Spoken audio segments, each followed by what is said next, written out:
I've covered a lot of conflicts in these explainers, but I have to be honest, this one is different. It's never, ever felt this personal. And this story starts in a place I never imagined it would. So, picture this. Just yesterday morning, I'm on vacation with my family.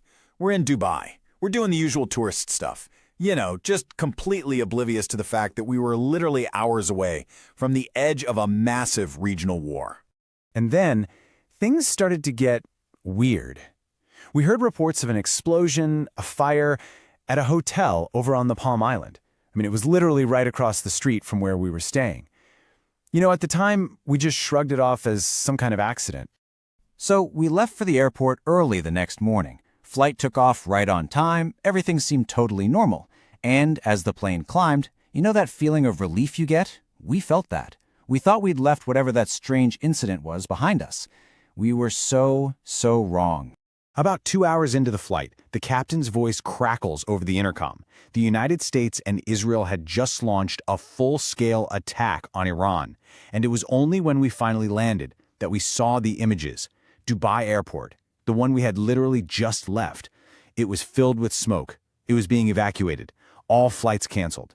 There were videos of drones being shot down over the Burj Khalifa. We had gotten out by the skin of our teeth.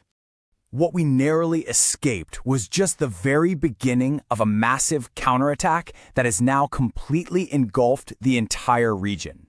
Now, the good news, if you can call it that, is that the UAE's air defense systems are incredible. I mean, look at these numbers. They intercepted over 99% of the threats fired at them.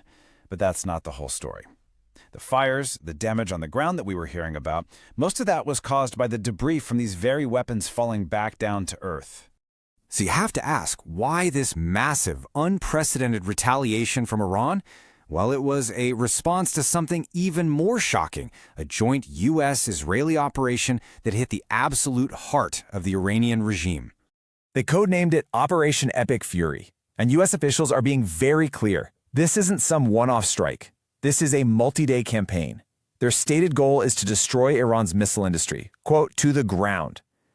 Bombs fell all across the country, but one target was way more significant than all the others. And then came the announcement that sent shockwaves across the entire planet. Iranian state TV confirmed it. The Supreme Leader Ayatollah Ali Khamenei had been killed. He was in his office when a strike hit his compound. His daughter, his son-in-law, and his granddaughter were all killed right alongside him. The reaction on the streets of Tehran was completely split. You had state television declaring 40 days of national mourning, and you saw images of people weeping for their leader. But at the same time, others were out in the streets celebrating, honking their horns, hoping this was some kind of new beginning. Iran's response was swift, it was furious, and it was widespread. They launched their own operation, and the targets they chose reveal a strategy of causing maximum chaos across the entire region.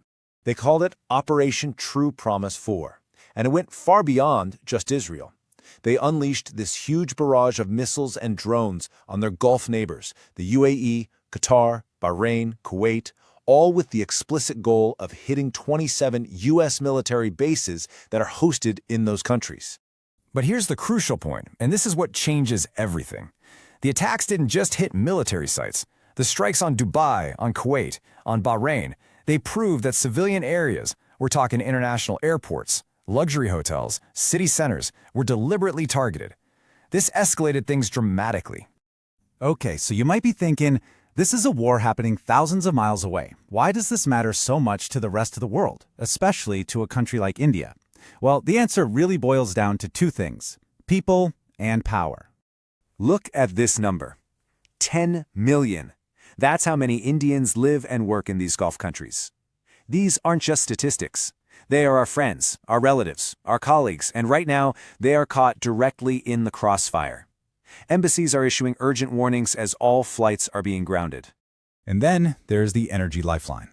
India gets over half of its crude oil from the Gulf, and almost all of it has to pass through this tiny little choke point called the Strait of Hormuz. With reports that Iran is now shutting down that strait, it creates what experts are calling an absolute nightmare scenario for India's economy. Think soaring fuel prices, skyrocketing inflation, just immense pressure all around. The timing of the attack has also kicked up a huge political storm in India, a country that has always prided itself on balancing its relationships. See, Prime Minister Modi had just gotten back from a visit to Israel only 2 days before the attack was launched. Political opposition leaders jumped on this immediately, saying that visiting Israel right before an attack on Iran, a country that's historically been a friend to India, sends a very wrong message and completely upends that delicate balance. So how on earth did we get here? This explosion of violence, it didn't just happen in a vacuum. It was the end result of a really rapid series of events that pushed the entire region right over the edge. The sequence of events is just staggering when you lay it out. It starts in late 2025. Iran's economy completely collapses, sparking the biggest protests in the country's history. The regime's response is just brutal, killing an estimated 30,000 of its own people. That's when the U.S. starts a massive military buildup. But just look at the last 2 entries here. Just 1 day before the attack, an official from Oman who is mediating peace talks says a deal is within reach. The very next day, the bombs start falling. And all of this brings us to the fundamental question that's just hanging over this entire conflict. You can't help but feel like we've seen this script play out before, and a lot of people are now asking, is Iran just destined to become another Iraq? The official justification for Operation Epic Fury? Well, it sounds eerily familiar. The stated goal, as laid out by the U.S. president, is to get rid of a dictator and bring in a new era of freedom and peace for the Iranian people. But here's the thing. There's often a huge gap, a chasm really, between the promise of foreign intervention and the reality of it. The stated goals always sound noble: peace, freedom, democracy. But if you look at the historical outcome in places like Iraq after Saddam Hussein or Libya after Gaddafi, it tells a very different story. Years of instability, brutal civil war, and the rise of new, even more dangerous terrorist groups. And that leaves us with this one final critical question. As the bombs continue to fall on Iran, we have to ask ourselves, are we watching the liberation of a people? Or are we just witnessing the beginning of a brand new, much more chaotic chapter for the Middle East, one that could make the wars of the past look tame? That is the terrifying uncertainty that the entire world is now facing.